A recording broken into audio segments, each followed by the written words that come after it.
শুভ সকাল বন্ধুরা। সমস্ত কাজ সেরে আর চলে এসেছি পুজো করতে। আজকে রোদ্দুরের নামে খোঁজ নেই। রোদ্দুর একদম, এই যে সূর্যি মামা একদম চাঁদ হয়ে আছে, বুঝতে পারছো? একটুও রোদ্দুরের কিচ্ছু নেই, কিন্তু বিচ্ছিরি গরম একটা হয়েই যাচ্ছে। কালকে সবে মহালয়া মিটেছে, আর আজকে হলো প্রথমা। আর কয়েকদিন মাত্র বাকি মায়ের সঙ্গে দেখা হবার। আমি কালকে রাত্রিরে দেখতে পাচ্ছি যে ওই কল্যাণী, তারপরে সন্তোষ মিত্র স্কোয়ার, এইগুলোতে লোক অলরেডি ঢল নেমে গেছে। আমি ভাবছি যে এরা কারা। আমি ভাবতাম বোধহয় আমি একা মনে হয় কিছুদিন পর মেন্টাল হয়ে যাব, রাঁচিতে যাওয়ার ব্যবস্থা করতে হবে 2-4 বছরের পর। তো দেখছি তো আমার থেকে অলরেডি আরও মেন্টাল হয়ে গেছে মানুষ। এখনও কোনো ঠাকুরের যেখানে তৈরি হচ্ছে সেখানে এখনও হয়তো মায়ের চোখ আঁকা হচ্ছে, মাথায় মাকে এখনও চুল পরানো হচ্ছে, কি এখনও রঙও বাকি আছে। তো তার মধ্যে লোক গিয়ে ভিড় ভাট্টা করে ছবি ছাবা ছেড়ে ব্যাস তাদের ঠাকুর দেখা হয়ে গেল। এদের মোটামুটি কি বলবো আমি তো ভেবে পাচ্ছি না।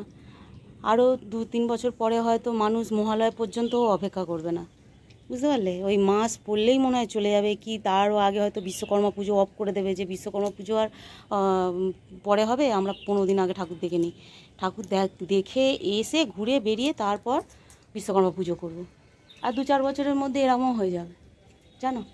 আর আগে আমরা ছোটোবেলায় ঠাকুর দেখতাম, ওই ষষ্ঠী সপ্তমীও বেরোনো হতো না, অষ্টমী আর নবমী আমরা ছোটোবেলা থেকে জানতাম এই 2 দিনই পুজো। আর আজকে 15 দিন আগে পুজো আরম্ভ হয়ে গেল, লোক ঠাকুর দেখা আরম্ভ করে দিয়েছে। ভাবো খালি একবার, মা হয়তো স্বর্গে থেকে এখনও ঠিকঠাক করে বাড়ি থেকে বেরোতে পারে না, কেন এখন যা রাস্তাঘাটের অবস্থা, ঠিকঠাক করে এখনও ব্যাগ ট্যাগ গুছিয়ে যে ছেলে মেয়েদের নিয়ে আসবে সেটাও এখনও ভালো করে রেডি হতে পারে না। এইদিকে পাবলিকের ঠাকুর দেখা হয়ে গেল, কি বলবে এটাকে?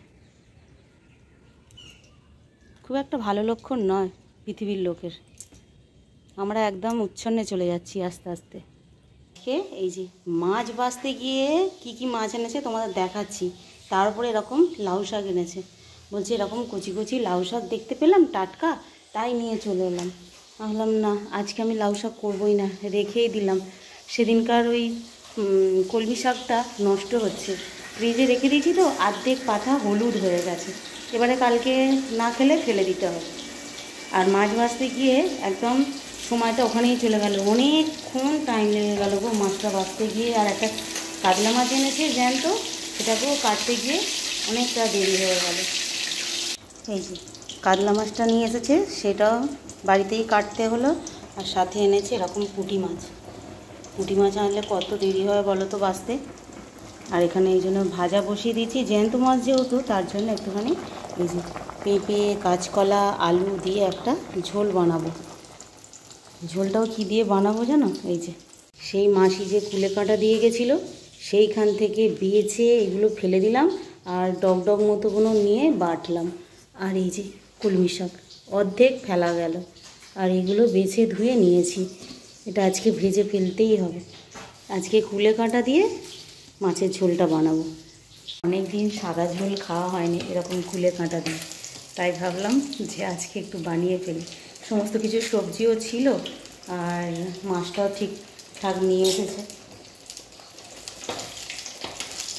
তাই আজকে এরকম সাদা ঝোল বানাতে হচ্ছে। আর না হলে না, ওই কুলে কাঁটাগুলো পড়েই ছিল, খালি ভাবছি কবে সিদ্ধ করব আর সিদ্ধ করে খেয়ে নেবো। আলু সিদ্ধ দিয়ে ওই পাতাগুলোকে মেখে সর্ষের তেল দিয়ে না খেতে, শুকনো ভাত দিয়ে, গরম ভাত দিয়ে খুব ভালো লাগে। ভাবলাম ওরম করে খেয়ে নেবো, আর জলটা সিদ্ধ করে জলটাও খেয়ে নেবো। কিন্তু ব্যাস ওই যে সময়ের অভাবে হয়নি, পড়েই ছিল ফ্রিজে। আর আজকে ওরকম মাছ নিয়ে এলো বলে ভাবলাম যে ঝোলটাই করে ফেলি। ফ্রেশ পাতাগুলোকে বেটে আর একটু 5 ফোড়ন দিয়ে আর এটাকে একটু ভেজে নিচ্ছি, নাহলে একটা হালসানি গন্ধ ছাড়ে। আর এর সাথে বাটা আছে পাতা, কাঁচা লঙ্কা, একটু আদা আর জিরে দিয়ে বেটে নিয়েছি। আর এখানে এই যে ঝোলের মধ্যে মাছটাও ফুটছে, এবার এর মধ্যে এটা মশলাটা দিয়ে দেবো, দিয়ে একবার একটুখানি ফুটিয়ে নিলেই ব্যাস আজকে সাদা ঝোল রেডি।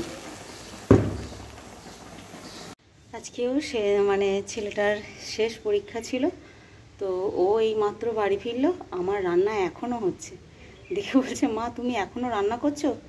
কী করবো বল, আজকে অনেকটা বেলা হয়ে গেছে রান্না করতে। এখানে দেখছো গামছাটা এইখানে রেখে গেছে আমার ছোটটা, এই রকম।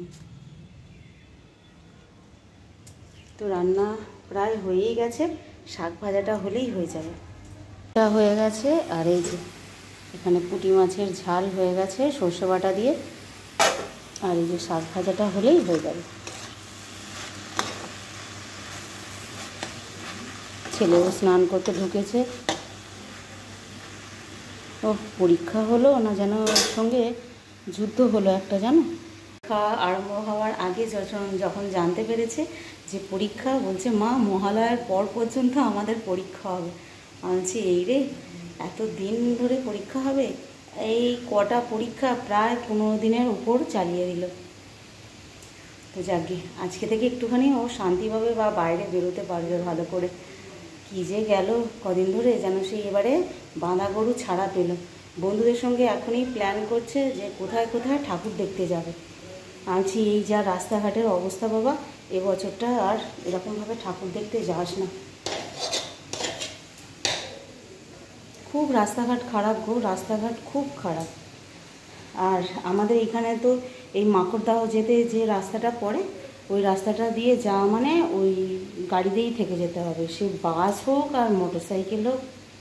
আর টোটো তো বলতেই হবে না, ওই যেখানকার গাড়ি সেখানেই দাঁড়িয়ে থাকবে।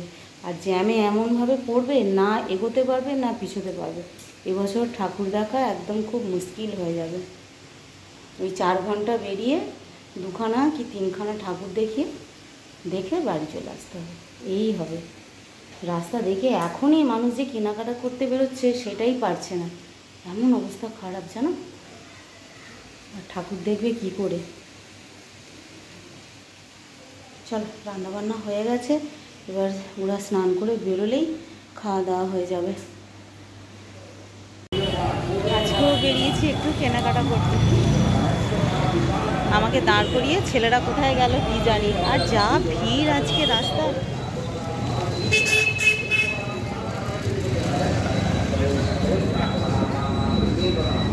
10 মিনিট হয়ে গেল ওদের জন্যই দাঁড়িয়ে আছি।